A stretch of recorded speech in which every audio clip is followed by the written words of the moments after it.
अत्याचार हमरे संग में भइल बा केतना। काट काट दुश्मन के रण में देवी उनकर लाश पसार, खून के बदला खून से लेबे इहे प्रतिज्ञा बाय हमार, खून का बदला खून से लेबे।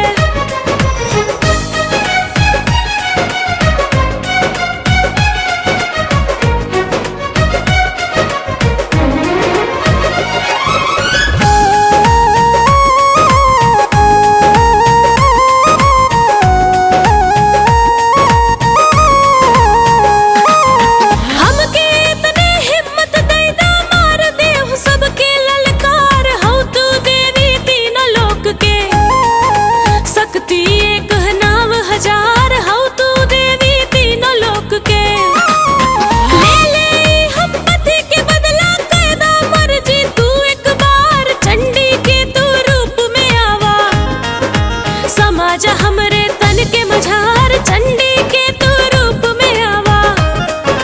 दासी के जे लाज न रखबो जग में होई हंसी तोहार, तोह से कुछ ना छुपत मैया, तू ही लगैबू बेड़ा पार, तोह से कुछ ना छुपत मैया।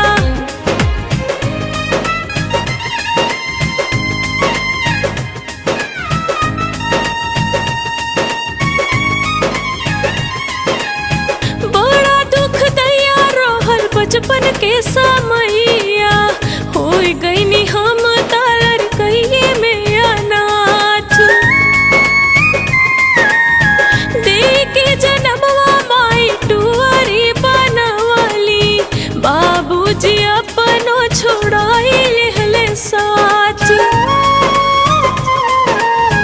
कहे लगल हम के मनहूस सब लोगवा, मनवा कमीत हो पकड़ ले हमर हाथ। सोचली कि कोटी अब सुख में समैया, लेकिन उहे होला जे लिखाए जाला माथ। पिया के जिए के रहल तीन ही महीनवा, तब हमसे नूरा चढ़वली उनकर माथ। कुछ हो ना बोले सैया, आँखियाँ ना खोले, सैया के लौटा दा छोड़